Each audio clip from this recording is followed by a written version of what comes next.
मनसि प्रतिष्ठिता मनो मे वाची प्रतिष्ठितम् अविराविर्मयेधि वेदस्य मे आनिस्थ श्रुतं मे मा प्रहासि अनेनाधितेनाहोरात्रान् संदधामि रीतं वदिष्यामि सत्यं वदिष्यामि तन्मामवतु तद्भक्तारमवतु अवतु माम् अवतु भक्तारम् ओम शांति शांति शांति ओम।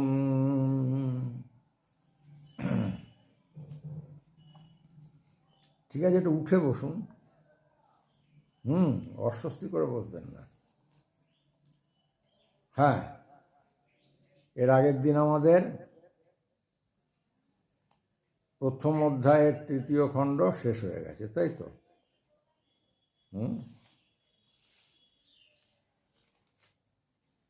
হ্যাঁ, প্রথম অধ্যায়ের তৃতীয় খণ্ড শেষ হয়ে গেছে।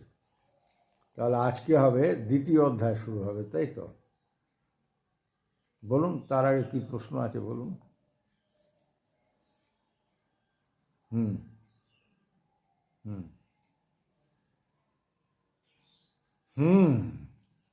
দেখুন, গর্ভাবস্থায় ঈশ্বর দর্শন হয়েছে কি না সেটা এখানে লেখা আছে। তো আপনার গর্ভাবস্থার কথা মনে আছে? তবে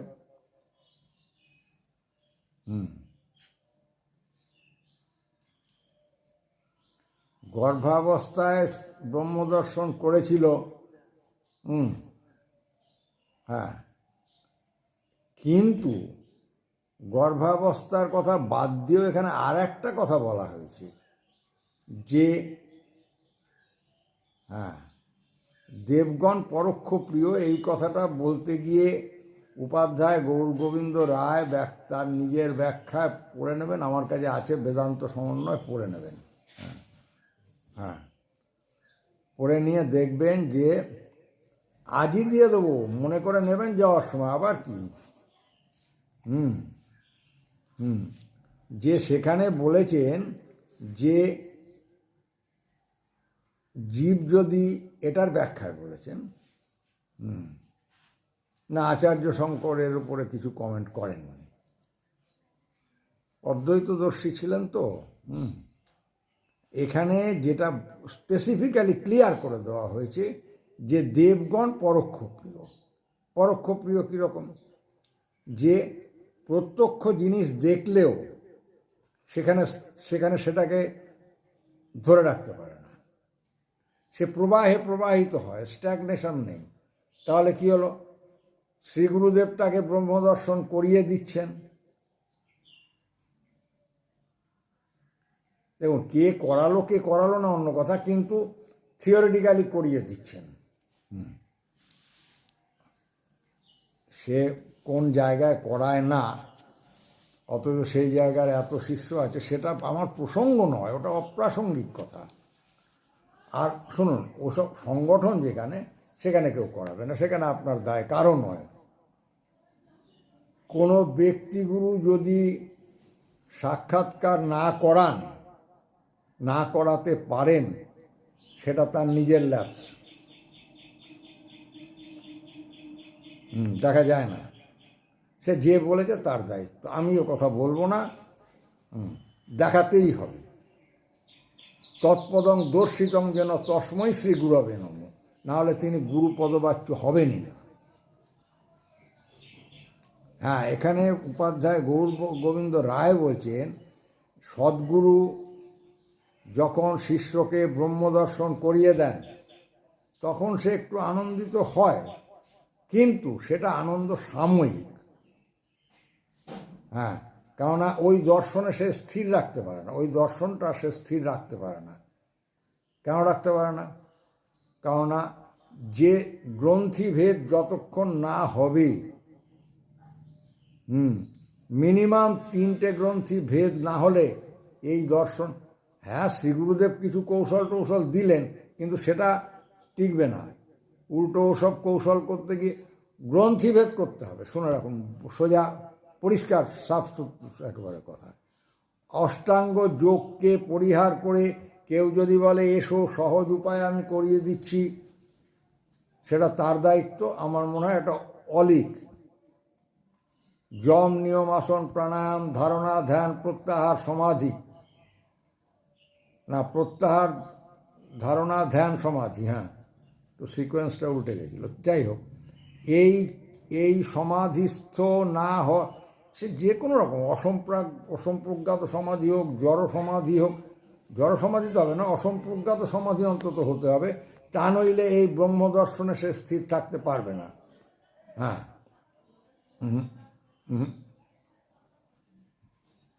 আপনাকে কি করতে হবে সেটা আমি বলে দেবো। কেন পারছে না সেটা আগের দিনও বলেছি। এই যত সব ইন্দ্রিয় আছে, যদিও ইন্দ্রিয় দেবতা বলেছি, তারা তাকে বিষয় আসক্ত করে একেবারে পুরো অন্তর্দৃষ্টি শূন্য করে ফেলে। সে যে ব্রহ্মদর্শন করেছিল সেটাও একদম বিস্মৃত হয়ে যায়, টোটালি ভুলে যায়। কেন? জগতই তার নিকট দর্শনীয় হয়। আর একটু সমাধি পেলেই আপনার ইচ্ছা হচ্ছে যে আপনি জাপান যাবেন।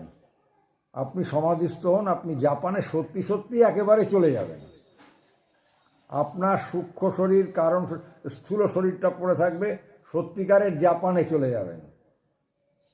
হ্যাঁ, যেখানে টোকিও চলে যাবেন, ইয়োকোহামা, সাংহাই, যেখানে যেতে চাইবেন সর্বত্র চলে যাবেন, আফ্রিকায় চলে যাবেন। আমি কথা একেবারে দায়িত্ব নিয়ে বলছি।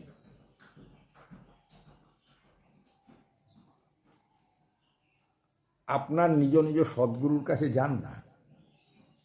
গুরুদেব নেই এখন। আচ্ছা, ঠিক ঠিক ঠিক, যে যার কর্ম অনুযায়ী হয় এগুলো। এনিওয়ে, সে প্রসঙ্গ আমার সময় নষ্ট হচ্ছে। ইন্দ্রিয়েরা অচিরেই তাকে এত বিষয়াসক্ত করে যে অন্তর্দৃষ্টি শূন্য করে ফেলে। সে যে ব্রহ্মদর্শন করেছিল সে কথা বিলকুল ভুলে যায়। জগতই আমাদের নিকট একমাত্র দর্শনীয় হয়, জগতই আমাদের একমাত্র আরাধ্য হয়ে ওঠে। গর্ভে ঈশ্বরকে দর্শন করে স্তব গর্ভাবাসে মহৎ কষ্টং ত্রাহি মাং মধুসূদন, এত স্তব স্তুতি করে বাইরে যখন এলাম তখনই আমরা তার বিস্মৃতি। যেই মাত্র গর্ভে যখন ছিলাম যোগী, ভূমে পড়ে খেলাম মাটি, সম্ভবত রামপ্রসাদের, সাধক রামপ্রসাদের গান। হ্যাঁ, বেদ, পুরাণ, বাইবেল, কোরআন সবাই একই কথা বলছে। যাও, এনি মোর কোয়েশ্চেন আগের দিনের আলোচনার উপরে? ঠিক আছে, আর নেই তো কোশ্চেন? তাহলে আমরা আজকের ঐতরেয় উপনিষদ দ্বিতীয় অধ্যায়ের প্রথম খণ্ড শুরু করছি। ঐতরেয় উপনিষদ দ্বিতীয় অধ্যায় প্রথম খণ্ডের প্রথম মন্ত্র হচ্ছে পুরুষে হবৈ অয়ম আদিত্য গর্ভ ভবতি যৎ এতৎ রেত তৎ এতৎ সর্বেভ্য অঙ্গেভ্য সম্ভূতং তেজ আত্মনি এব আত্মানং বিভর্তি যদা তৎ স্ত্রিয়াং সিঞ্চতি অথ এনত জনয়তি তৎস্য প্রথম জন্ম। প্রথম জন্মটা কিভাবে হচ্ছে দেখুন। আমি গদ্য করে বলছি, গদ্য করলে দু একটা শব্দ সংযোজন করতে হয়, আপনারা জানেন। পুরুষে হবৈ অয়ম আদিত্য, তাহলে পুরুষের ভেতরেই সেই আদিত্যরূপী আছে, সেই আদিত্যরূপী পুরুষ, আদিত্য পুরুষ আমাদের ভেতরে আছেন। হ্যাঁ হ্যাঁ, আমি বলে নিই আগে, তারপর বলছি। হ্যাঁ, গর্ভভবতী, কীভাবে গর্ভ হয় সেটা বলছি। যৎ এতৎ রেত তৎ এতৎ সর্বেভ্য অঙ্গেভ্য সম্ভূতং তেজ পুরুষ, এখানে পুরুষ শব্দটা যোগ করতে হবে। পুরুষ আত্মনিয়েব আত্মানং বিভর্তি যদা তৎ স্ত্রিয়াং সিঞ্চতি অথ এনত জনয়তি ততস্য প্রথম জন্ম। পুরুষে হবই, পুরুষ শরীরে অয়ম, এই সংসারী আত্মা আদিত্য, প্রথমে আদিত গর্ভভবতী, গর্ভরূপী হয় কিভাবে? যত এতৎ রেত, যেটা ওই শুক্ররূপে, শুক্র তৎ এতৎ মানে সেই শুক্র, সর্বেভ্য অঙ্গেভ্য সমস্ত অঙ্গ হতে সম্ভূতং তেজ, উৎপন্ন তেজ, পুরুষ মানে পুরুষ, আত্মনিয়েব আপন শরীরেই আত্মানং বিভর্তি, আত্মভূত এই শুক্রকে ধারণ করে থাকে। এইবার সেই শুক্র যখন যদা তৎ স্ত্রিয়াং সিঞ্চতি, সেই শুক্র যখন স্ত্রীর গর্ভে, স্ত্রীর স্ত্রীর যোনিদেশের মধ্যে দিয়ে ইউটেরাস, গর্ভাশয়ের মধ্যে সিঞ্চন করে, সেচ করে, ইরিগেট করে দেয়, অথ এনত জনয়তি, তখন সেই শুক্রকে গর্ভরূপে জন্মদান করে। তৎস্য প্রথম জন্ম, ওটাই তার প্রথম জন্ম। দেখুন, এই সংসারী জীব পুরুষ শরীরেই প্রথম গর্ভ বীজ রূপে থাকেন। পুরুষ দেহস্থ শুক্রই হলো এই গর্ভ। এই শুক্র পিতার সমস্ত দেহাবয়ব সম্ভূত তেজ, মানে সারভূত, একেবারে কংক্রিট সারভূত। পুরুষের শুক্র হচ্ছে সারা শরীরের সার, সমস্ত তেজের সার।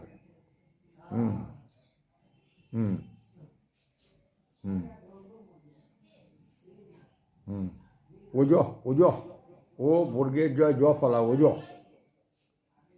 আমি আলাদা করে বলবো, এইটা এখন সময় চলে যাবে।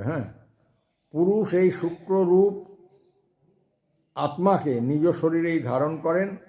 তিনি যখন এই শুক্র স্ত্রীতে সিঞ্চন করেন, এটা সবাই জানে, এটা নিয়ে আর কোশ্চেন করবেন না, এটা বায়োলজিক্যাল সিস্টেম অফ প্রক্রিয়েশন। তখনই তাকে গর্ভরূপে জন্ম দেন।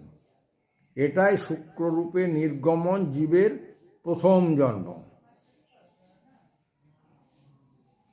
এরপর ধরুন জীবের সৃষ্টি, দেহ গঠন, ইন্দ্রিয় সমূহের আবির্ভাব, আত্মার দেহে প্রবেশ, এই সমস্ত বিষয়ে প্রথম অধ্যায়ে ক্লিয়ার বলে দেওয়া হয়েছে।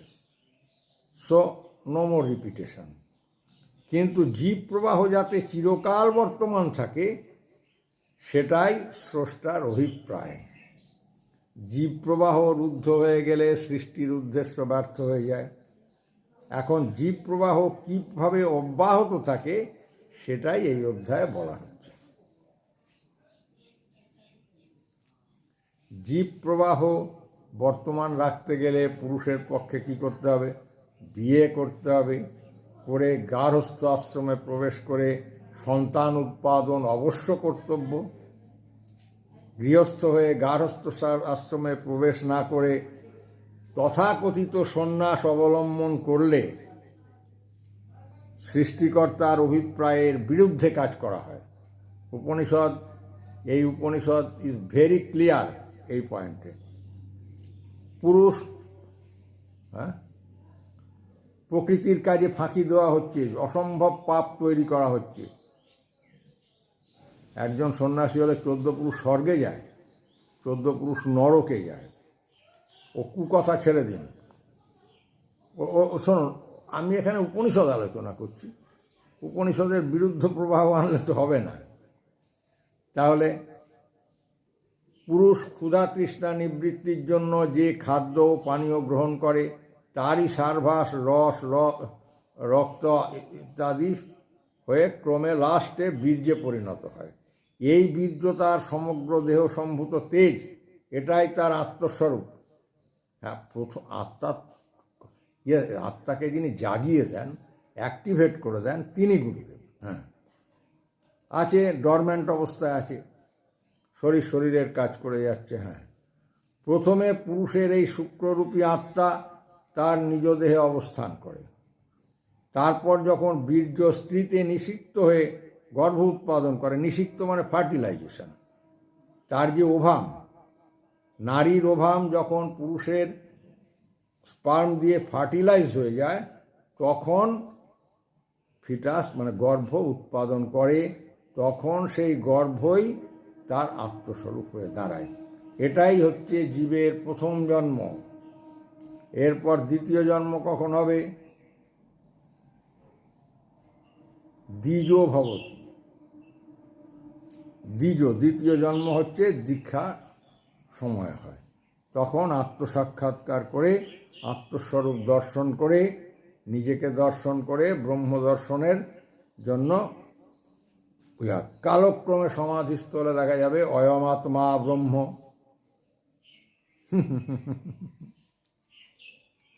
হ্যাঁ, সে কথাই তো বলা হচ্ছে।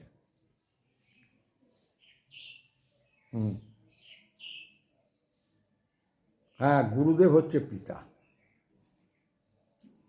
শরীরের পিতা হচ্ছে আপনার ছেলের শরীরের পিতা আপনি, কিন্তু যদি সে কোনোদিন দীক্ষা নেয় বা জানি না দীক্ষা নিয়ে, যে দীক্ষা দেবে তিনি হচ্ছেন তার পিতা, আত্মার পিতা। কেউ যদি আত্মা দেখলই না, ব্রহ্মদর্শন হলোই না, সে যাকে ও প্রসঙ্গটা বাদ দিন। হ্যাঁ, শোনো, আমি সময় নষ্ট না করে আমি খুব তাড়াতাড়ি করছি। তাহলে আমি তো আরও একটা পয়েন্টের উপর অনেক কিছু এখানে বলার আছে, বেদান্ত অবলম্বন করে অনেক বলার আছে। হ্যাঁ হ্যাঁ, খুব সহজ বই লাহিড়ী মহাশয়ের বেদান্ত ব্যাখ্যা, লোটাস লাইব্রেরি পাবলিকেশন। লাহিড়ী মহাশয় নিজে লেখেননি, তবে কেউ ওনার কথা শুনে শুনে লিখেছে, পরবর্তীকালে সেটা লোটাস লাইব্রেরি পাবলিশ করেছিল। ঠিক আছে, এবার আমি বলছি দ্বিতীয় মন্ত্র। হ্যাঁ, তৃতীয় মন্ত্র হচ্ছে ঐতরেয় উপনিষদ দ্বিতীয় অধ্যায় প্রথম খণ্ডের দ্বিতীয় মন্ত্র। তৎ স্ত্রিয়া আত্মভূয়ং গচ্ছতি যথা সমঙ্গম তথা তস্মাদেনাং ন হিনস্তি শাস্ত্রই তম আত্মানমত্র গতং ভাবয়তি। মানে বলে দিই, এর আর গদ্যরূপ দরকার নেই, গদ্যেতেই বলা আছে প্রায়। অন্যায় করার দরকারই নেই, অন্যায় করলে এটাকেই রিপিট করতে হয়। শব্দের মানে বলে দিই, মলয় আছে, তপনদা আছে। তৎ মানে সেই শুক্র, স্ত্রিয়া আত্মভূয়ং গচ্ছতি, স্ত্রীর দেহে আত্মভূত হয়ে মানে অ্যাবজর্পশন হওয়ার পরে হয়ে গেল, অর্থাৎ অভিন্ন ভাব পেল আর কি। যথা সম অঙ্গং তথা, যেমন নিজের অঙ্গ ঠিক সেই রকম, তখন সে স্ত্রীর অঙ্গ হয়ে গেল। তো স্ত্রীর ফ্যালোপিয়ান টিউবের মধ্যে দিয়ে ফার্টিলাইজেশন হয়ে আবার ফিরে এলো, মায়োসিস হলো, তারপরে সেই এসব কথা আগেও মনে হয় অন্যান্য উপনিষদ আলোচনায় বলেছিলাম। আস্তে আস্তে নিজের নাভির থেকে আম্বিলিকাল কর্ড ওই প্লেসেন্টার মধ্যে আস্তে আস্তে বাড়তে লাগলো। এর আগের দিন বোধহয় রেফার করেছিলাম যে জলের মধ্যে থাকা ব্যাপারটা কি, সংসার সমুদ্র মহা অর্ণব। যাই হোক, ভুলে গেলে হবে না, মনে রাখতে হবে, with reference to the context কথা বলি আমি। তাহলে তসমাৎ সেই জন্য এনাং ন হিনস্তি, এ গর্ভিণীকে পীড়া দেয় না, যেহেতু গর্ভিণীর নিজেরই অঙ্গ হয়ে যায় সে। সা মানে সেই গর্ভিণী, অত্রগতম এই গর্ভে প্রবিষ্ট, অশ্ব এতম আত্মানম এই পুরুষের শুক্ররূপী আত্মাকে ভাবয়তি মানে নারিশ করেন, পোষণ করেন। তাহলে আগের সিকোয়েন্স অনুযায়ী ভেবে নিন, সেই নিষিক্ত শুক্র ফার্টিলাইজড হয়ে যাওয়ার পর যেই ফার্টিলাইজেশন কমপ্লিট হলো, মায়োসিস স্টেজ পার হয়ে গেল, তখন সেই স্ত্রীর আত্মভূত হয়ে যায়, অর্থাৎ গর্ভিণীর নিজের দেহের পার্ট অ্যান্ড পার্সেল, নিজের দেহাবয়ব রূপে পরিণত হয়। তখন তার কি হয়, স্তন। আগে কীরকম একটা কুমারী মেয়ের একটা স্তন থাকা না থাকা দুই সমান একটা কীরকম ছোটোখাটো কিছু ছিল, সুস্থ নারীর, সুস্থ মেয়েদের কথা বলছি। তারপর তার স্তনের পরিবর্তন আরম্ভ হলো। বলুন, স্তনের পরিবর্তন হয়। স্তন প্রথমে ওই যে অ্যারিওলা মানে ওই যে বাদামি রঙের যে জায়গাটা, ওটা আস্তে আস্তে বড় হয়ে যায়। প্রথম ওটা কালো হবে, বড় হবে, ওপরের যে নিপুল মোটাটা সেটাও বড় মোটা হয়ে যাবে। হুম, দেখুন এটা তো বায়োলজিক্যাল। তারপরে আস্তে আস্তে টোটাল স্তন দুটোই বড় হতে থাকে। বাইরের আকৃতি দেখে বোঝা যাবে যে গর্ভ কিভাবে তার অঙ্গীভূত হচ্ছে। হ্যাঁ, এগুলো সবই হচ্ছে, ভমিটিং হচ্ছে, সবই হচ্ছে, কিন্তু এগুলো তাকে সিভিয়ার ইলনেসের পর্যায়ে নয়, যায় না। এই জন্য বলা হচ্ছে গর্ভ তাকে পীড়া দেয় না। সেই গর্ভিণী নিজ দেহে প্রবিষ্ট স্বামীর এই শুক্ররূপী আত্মাকে অনুকূল খাবার, পোষক তত্ত্ব যার ভেতরে আছে, নারিশিং ফুড অ্যান্ড ড্রিঙ্ক, এই যে লক্ষ্মীর কনসেপ্টের সময় আমি বললাম না তোমার প্রিয় মাংসটা তুমি খেও না, অ্যানিম্যাল প্রোটিনটা খেও না, বদলে এই খাও। সে খেলো, সুন্দর ছেলে হয়েছে, ফুটফুটে হাসছে, আমাকে ওই ইয়েতে করে হোয়াটসঅ্যাপ করে ক্যামেরার ইয়েতে কী করে দেখাচ্ছে। হ্যাঁ, ঠিক আছে, যে দেখছে সেও খুশি হচ্ছে, যার হয়েছে তাদেরও খুশি হচ্ছে। তাহলে কি হলো? আগে যে বলা হলো পুরুষের বীর্য স্ত্রীতে, পুরুষের যে বীর্য স্ত্রীতে নিষিক্ত হয়ে গর্ভ উৎপাদন করে সেটা হলো পুরুষের আত্মস্বরূপ, কিন্তু ওই গর্ভ যদিও স্ত্রীর আত্মভূত না হয় তাহলেও ওটা স্ত্রীর পক্ষে ভারস্বরূপ ও যন্ত্রণাদায়ক হয় না। এই কারণে বলা হচ্ছে যে পুরুষের আত্মস্বরূপ যে গর্ভ তাও স্ত্রীর আত্মভূত হয়ে যায়। স্ত্রী সেই গর্ভকে নিজেরই একটা অঙ্গের মতো, পার্ট অ্যান্ড পার্সেল মনে করে। সুতরাং সে নিজের অঙ্গসমূহের যেমন যত্ন ও পোষণ করে, এই আত্মভূত গর্ভকেও সেই একইভাবেই পোষণ করে থাকে। সিম্পল ট্রুথ, এর মধ্যে কোনো বোঝার নেই। ঠিক আছে, ভেবে নিন, নেক্সট ডে কোশ্চেন করবেন। যাব তৃতীয় মন্ত্রে যাব? দাদা বলুন, জোরে বলুন, হ্যাঁ, কানে শুনি না। তৃতীয় মন্ত্রে যাচ্ছি। ঐতরীয় উপনিষদ দ্বিতীয় অধ্যায় প্রথম খণ্ডের তৃতীয় মন্ত্র হচ্ছে সা ভাবয়িত্রী ভাবয়িতব্যা ভবতি তং স্ত্রী গর্ভং বিভর্তি স্বগ্র এব কুমারং জন্মনা অগ্রহতি ভাবয়তি সযৎ কুমারং জন্মনো অগ্রহতি ভাবয়তি আত্মানম এব তদ্ভাববয়িতা এতেষাং লোকানাং সন্ততা এবং সন্ততা হিমে লোকাস্তদস্য দ্বিতীয়ং জন্ম। আর করতে হবে না, আর অন্যয় করতে হবে না, গদ্যরূপেই আছে। সা ভাবয়িত্রী, সেই পোষণকারিণী স্ত্রী, ভাবয়িতব্যা ভবতি, স্বামীর পালনীয়া হয়। স্বামী তাকে এবারে পালন করবেন, ভরণ পোষণ করবেন, কেননা তার আত্মা তার শরীরের ওর ভেতরে গেছে। স্ত্রী তং গর্ভং অগ্রে বিভক্তি, তাহলে জন্মের পূর্বে স্ত্রী সেই গর্ভকে ধারণ করেন। সেই পিতা অগ্রে এব, মানে প্রথমেই জন্মনঃ অধি, এবং জন্মের পরে কুমারং ভাবয়তি, ওই কুমারকে, ওই পুত্রকে পোষণ করেন। তিনি যৎ, যে, অগ্রে মানে প্রথমেই, অ্যাট ফার্স্ট, জন্মনঃ অধি, জন্মের পরে, কুমারং ভাবয়তি মানে কুমারকে পোষণ করেন, তৎ মানে তার দ্বারা, আত্মানং এব ভাবয়তি অর্থাৎ সে ইনডাইরেক্টলি নিজেরই নারিশমেন্ট করছে, নিজেকেই পোষণ করছে, তাই তো? তাকে ডেভেলপ করে, তার ভালো করে তার আনন্দ হচ্ছে। প্রকৃতি এটাই নিয়ম। কে করে না সে দু একটা কুলাঙ্গার, ও বাদ দিন। ব্যতিক্রম তো আছেই। যাও এসাং লোকানাম, এই লোকসমূহের সন্তত্বই অবিচ্ছেদ্যের নিমিত্ত, হি মানে কারণে, ইমে লোকা এই লোকসমূহ, এবং সন্ততা ভবন্তি, ভবন্তিটা যোগ করলাম, এই প্রকারে অবিচ্ছেদে চলতে থাকে। এটা একটা কন্টিনিউয়াস ফ্লো। এইভাবে প্রজন্মের পর প্রজন্ম, জেনারেশন আফটার জেনারেশন, জগৎ লোকে লোকারণ্য হয়ে আছে।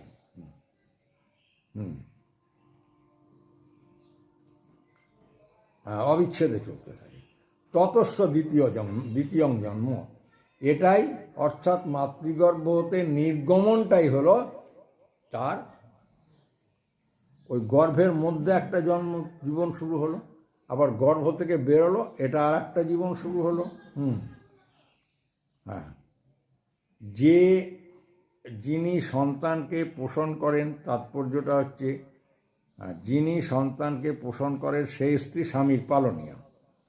স্ত্রী সন্তান জন্মবার আগে গর্ভকে ধারণ করেন, সন্তান জন্মবার পর প্রথমেই পিতা তাকে এসব জাতকর্ম, আমাদের যে বিধি নিয়মগুলো আছে তার দ্বারা পালন করেন।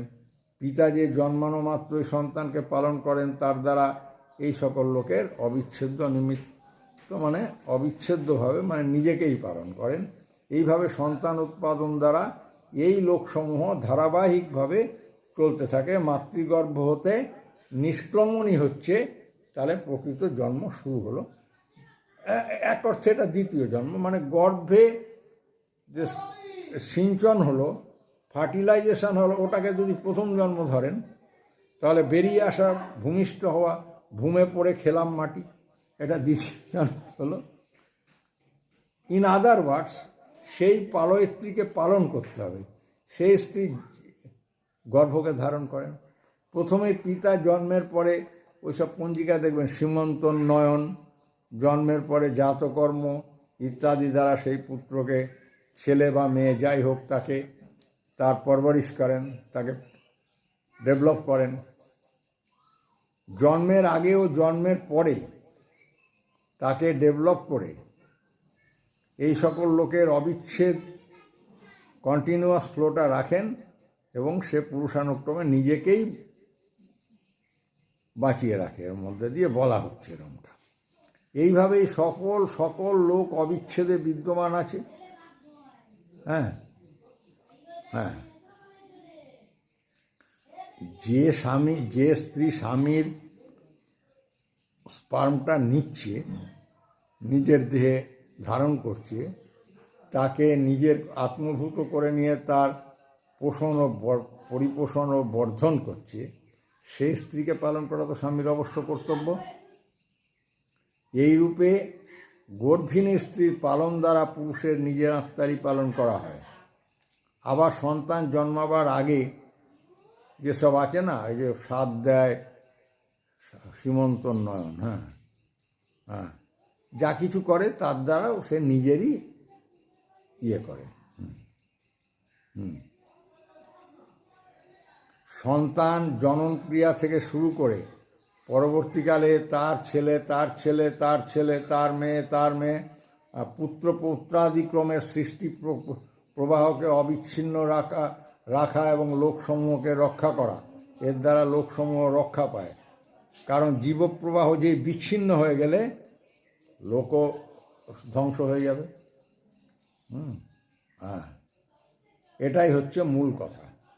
জীবের জীবন প্রবাহকে অক্ষুণ্ণ রাখা হচ্ছে মানুষের ধর্ম, জীবকুলের ধর্ম। যে জীব শরীর ধারণ করেছে, এটা তার পার্ট অ্যান্ড পার্সেল। এটা তার কোনো কারণে কারোর ওয়াইফ ব্যারেন হলো, বন্ধা হলো বা কোনো, সেটা অন্য কথা, সে আর একবার দ্বার পরিগ্রহ করবে, এটা তো আমাদের ধর্মে আছে, আইনে নেই। হিন্দু দ্বিতীয়বার করতে পারে না।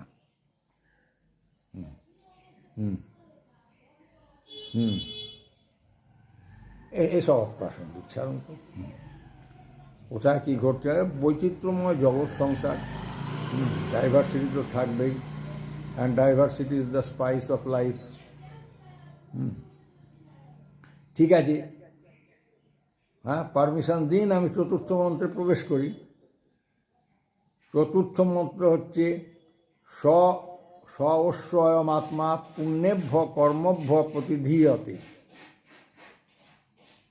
অথাস্যায়মিতর আত্মা কৃতকৃত্য বয়োগত প্রৈতি স ইতঃ প্রয়ন্নেব পুনর্জায়তে তদস্য তৃতীয়ং জন্ম।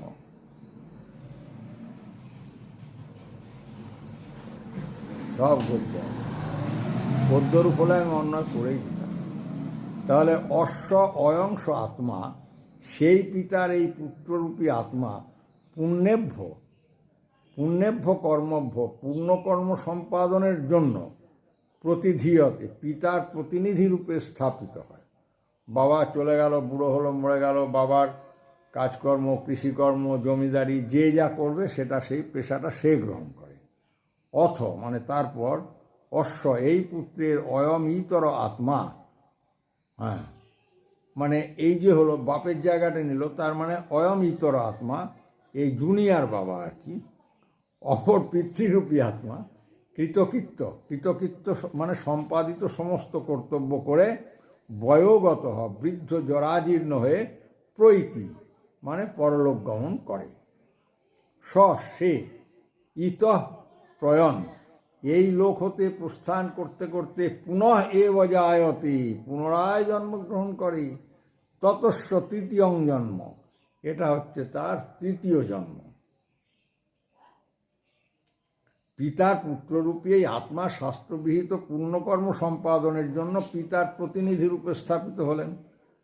তারপর পুত্রের পিতৃরূপ অপর আত্মাটিকৃত, এবার বাবা যা যা করেছে সে তখন বাবা বিয়ে করে বউ এনেছিল ঘরে, ছেলেও বিয়ে করে বউ আনে, বা মেয়ে হলে তারও বিয়ে হয়, তারপর তাদেরও সন্তান হয়, তাদের সন্তান লাভ হলে তারা ত্রিবিধ ঋণভার হতে মুক্ত হয়। ত্রিবিধ কি? যথাকালে উপনয়ন সংস্কার, উপনয়ন সংস্কারকেই দীক্ষাদান বলা হতো। ঠিক পিতার যে স্টেজগুলো আছে সেই স্টেজগুলো পার করে হ্যাঁ ত্রিবিধ ঋণভার হতে মুক্ত হন তিনি। তারপরে বৃদ্ধ হলে তিনি আবার তার সন্তানের ওপরে সমস্ত কর্মভার অর্পণ করে পরলোক গমন করলেন। তিনি এই দেহ হতে প্রস্থান করতে করতে আবার জন্মগ্রহণ করলেন, এটা তার তৃতীয় জন্ম। সমস্ত পিতার কর্মগুলো কী ছিল? পরিবার প্রতিপালন, পরিজন ও সমাজের রক্ষা, যজ্ঞাদি সম্পাদন, ইষ্টপুত্রাদি যেখানে কল বসানোর, যেখানে বাড়িঘর করে দেওয়া করা, সবটাই ছেলের ওপরে হলো। এবার পুত্র পিতার প্রতিনিধি রূপে, বাবা হয়তো খড়ের ঘরে বা টিনের চালা বা টালির ঘরে ছিল, এর উচিত তার ওপরে বাবা একটা জমি রেখেছে, ছেলে তার উপরে একটা ইট গাঁথলো, তার ছেলে আর একটা ইট গাঁথলো, যেভাবেই বলি আর কি সিকোয়েন্স। পুত্র পিতার প্রতিনিধি রূপে এই সমস্ত কর্ম সম্পাদন করে থাকেন, কারণ পুত্র পিতারই প্রতিনিধি। তারপর পিতা এই সংসারের সমস্ত কর্ম করে দিয়ে বুড়ো হলে ওই একই প্রসেসে সেই ট্র্যাডিশন সমানে চলছে। ওয়াজেদ আলীর ভারতবর্ষ,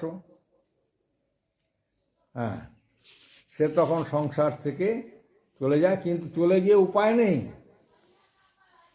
আবার জন্মগ্রহণ করতে হয়, থার্ড বার্থ। ওই যে আবার জন্মগ্রহণ করলো, পিতার জন্ম হলো আবার।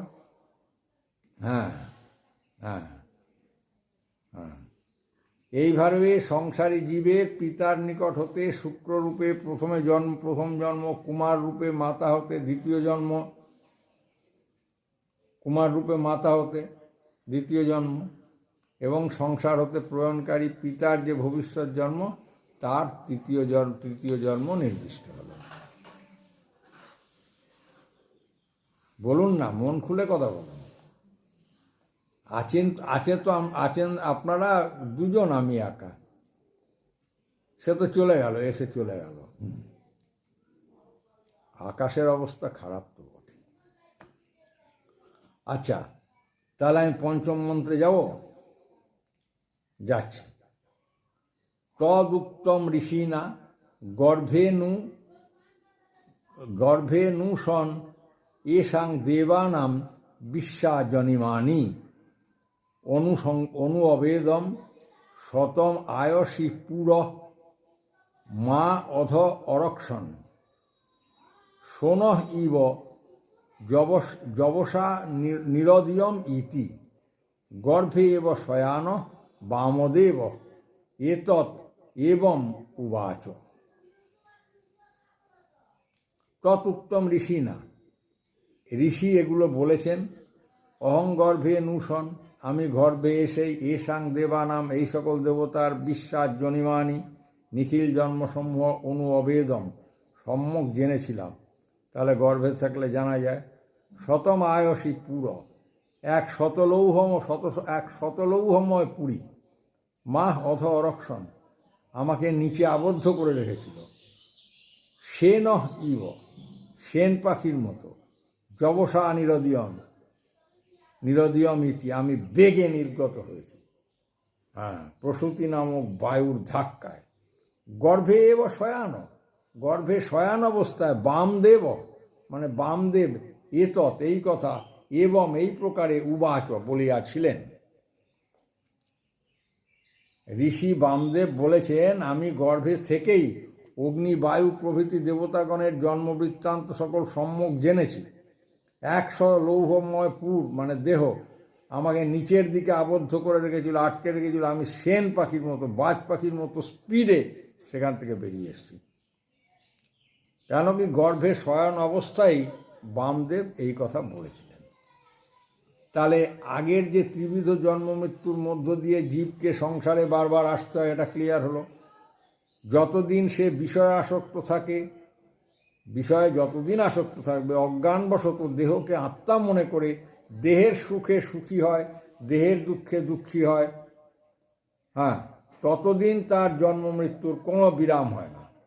কিন্তু সে যখন দেহই আত্মা এরকম বুদ্ধি পরিত্যাগ করে, এই ভুলটা বুঝতে পেরে, অধ্যাস বলা হয় বেদান্তের ভাষায়, এটা বুঝতে পেরে এবং সংসারের আসক্তি ছেড়ে দিয়ে বর্জন করে আত্মার সম্যক জ্ঞান লাভ করে, তখন সে এই মৃত্যুময় জীবনের ওপরে উঠে গিয়ে অমৃত হয়। এই তত্ত্বটি বামদেব নামক কোনো আত্মজ্ঞান সম্পন্ন মুক্ত ঋষির দ্বারা, মুক্ত ঋষির উক্তির দ্বারা সমর্থন করা হয়েছে। তিনি বলেছিলেন, কি বলেছিলেন? আমি গর্ভে এসেই আমার ইন্দ্রিয়গণের সমস্ত জন্ম মানে দেহের আর কি সমস্ত জন্ম জানতে পেরেছি। আমাকে বহু জন্মে লোহার মতো দৃঢ় শত শত দেহ আমাকে নিম্ন দিকে অর্থাৎ অজ্ঞান মৃত্যুময় এই সংসারে আবদ্ধ করে রেখেছিল। যতদিন জানতাম না ততদিন বারবার আমাকে এই লোহার খাঁচায় মধ্যে দিয়ে আমার বেরোনোর লোহার, আপনারা তারাপীঠে গেছেন বা কোনো এমন কিছু জায়গা আছে, এই যে এই রাম জন্মভূমি বাবরি মসজিদ, আমি যখন ওই ভেঙেছিল দেখতে গেলাম, তখন দেখি বাবা পুজো হচ্ছে ওখানে, কিন্তু সে একেবারে লোহার খাঁচার মধ্যে দিয়ে দিয়ে দিয়ে যেতে হচ্ছে। সেই রকম দৃঢ় শত শত দেহ আমাকে নিম্ন দিকে অর্থাৎ অজ্ঞান মৃত্যুময় এই সংসারে আবদ্ধ করেছিল। কিন্তু আমি আত্মজ্ঞান প্রভাবে সেন পাখি মানে বাজ পাখি, সেন পাখির মতো এই সকল বন্ধন ছিঁড়ে বাইরে চলে এসছে, অর্থাৎ অজ্ঞানমোহ নাশ করে আত্মজ্ঞান লাভ করেছি। এখানে বেদান্ত সমন্বয় গ্রন্থে উপাধ্যায় গৌর গোবিন্দ রায় লিখেছেন, নিখিল দেবগণের জন্ম অবগত হইয়াছি। এখানে নিখিল দেবগণ অর্থ ইন্দ্রিয়গণ। ভ্রূণের বৃদ্ধির সঙ্গে সঙ্গে ইন্দ্রিয়গণ প্রকাশ পেতে থাকে, সুতরাং গর্ভস্থ আত্মার নিকট তারা পরিচিত। লৌহ নির্মিত শতপুরে মানে জরায়ু প্রভৃতি সকলেই তার রক্ষাকার্যে নিযুক্ত ছিল, সুতরাং সেইগুলো হচ্ছে পুর। লৌহ নির্মিত শতপুর তাকে রক্ষা করেছে, অর্থাৎ সেনের ন্যায় মানে বাজ পাখির মতো দ্রুত বেগে সে ভূতলে অবতরণ করেছে। এটা উপাধ্যায় গৌর গোবিন্দ রায়ের কথা। আমার আবার কি কথা থাকবে? আমি কে? আমি কোন যজ্ঞেশ্বর? আমি কেউ না। সময় নষ্ট না করে কংক্রিট কোশ্চেন করুন, আর না হলে ভাবনা চিন্তা করে আজ যেমন করলেন ওরকম নেক্সট দিন করবেন। তাহলে আমি ষষ্ঠ মন্ত্রে যাচ্ছি। ঐতরে উপনিষদ 2য় অধ্যায় 1ম খণ্ডের ষষ্ঠ মন্ত্র হচ্ছে স এবং বিদ্যান অস্মাৎ শরীর ভেদাৎ ঊর্ধ্ব উৎক্রম্য সর্বান কামান আপ্ত্বা অমুষ্মিন স্বর্গে লোকে অমৃত সমভবৎ। স মানে সেই বামদেব ঋষি এবং বিদ্বান এইভাবে এই প্রকারে জেনে অস্মাৎ শরীর ভেদাত এই শরীর বিনাশের পর ঊর্ধ্বলোকে উঠবার পর সর্বান কামান আপ্ত্বা সমুদয় কাম্যবস্তু পেয়ে আমুষ্মিন স্বর্গে লোকে মানে সেই স্বর্গধামে অমৃত সমভবৎ একেবারে অমৃত হয়েছিলেন, মানে অমরত্ব লাভ করেছিলেন। অর্থাৎ বামদেব ঋষি আত্মজ্ঞান লাভ করে এই দেহের বিনাশের পর সংসারের ঊর্ধ্বে উঠেছিলেন এবং সমস্ত কাম্য বস্তু লাভ করে পূর্ণকাম হয়ে স্বর্গধামে ঊর্ধ্বলোকে অমৃতত্ব লাভ করেছিলেন। বামদেব ঋষি পরমাত্মার জ্ঞান লাভ করে দেহের বন্ধন কাটিয়ে অজ্ঞান মোহময় জীবনের ঊর্ধ্বে উপরে উঠেছিলেন। অজ্ঞানী লোকে সুখ দুঃখ মায়ামোহময় যে প্রাকৃত জীবন আর্থি লিভিং যে প্রাকৃত জীবন যাপন করে, তিনি সেটাকে অতিক্রম করে শ্রেষ্ঠ দিব্য জীবন লাভ করেছিলেন এবং আপ্তকাম হয়ে ব্রহ্মের স্থিতিলাভ পূর্বক অমর হয়েছিলেন। শরীরভেদের একটা অর্থ হতে পারে দেহান্ত অর্থাৎ মৃত্যু, কিন্তু এখানে শরীরভেদ অর্থ দৈহিক প্রাকৃত জীবন হতে মুক্তি। ওই স্বর্গলোকে বলতে বোঝাচ্ছে এই পার্থিব জীবনের ঊর্ধ্বে অমৃত অভয় আনন্দস্বরূপ আত্মাতে। হ্যাঁ, আত্মকাম হওয়াতে তার হৃদয় হতে কামনা বাসনা তো আগেই দূর হয়েছিল। এগুলোর যতক্ষণ অস্তিত্ব থাকবে সমাধি তো দূরের কথা, কোনো কিছুই হবে না। তিনি অমৃত হয়েছিলেন, মানে অজ্ঞান মোহ মৃত্যুময় জীবনের ঊর্ধ্বে উঠে আনন্দময় অমৃতময় জীবন লাভ করেছিলেন। সমাধি হচ্ছে একটা স্টেজ। সমাধি করলে তো মুখ দিয়ে হবে না, একটু ওই নিয়ে থাকতে হবে, লেগে থাকতে হবে। আমাদের অনেক বাধা দাদা, সব কিচ্ছু হচ্ছে না জীবনে আমাদের। অন্য আপনারা তো ছেলে আছে, সব আছে, সব রকম সিকিউরিটি আছে। এই তো আমার ওয়াইফ অসুস্থ, আমি কোনো কিছু ভাবতেও পারছি না, করতেও পারছি না। ঈশ্বরের ইচ্ছাই শেষ ইচ্ছা, যা হবে হবে। বলুন, তো যার যার ব্যাপার আছে। আমার কর্ম আমার আছে, আপনার কর্ম আপনার আছে। এর মধ্যেই শ্রী গুরুদেবের কৃপা। ওম ওম নম শ্রী গুরবে নম। হ্যাঁ বলুন। তাহলে আমাদের ঐতরেয় উপনিষদ 2য় অধ্যায় 1ম খণ্ড সমাপ্ত হলো। হ্যাঁ ঠিক, তাহলে এখনকার মতন আমার বাণীকে আমি বিরাম দিচ্ছি। ওম বাং মে মনসি প্রতিষ্ঠিতা মনো মে বাচি প্রতিষ্ঠিতম আবিরাবির্ময়েধি বেদস্য মে আনিস্থ শ্রুতং মে মা প্রহাসি অনেনাধিতেনা অহোরাত্রান সংদধামি রীতং বদিষ্যামি সত্যং বদিষ্যামি তন্মামবতু তদ্বক্তারমবতু অবতু মাম অবতু বক্তারম। ওম শান্তি শান্তি শান্তি। ওম।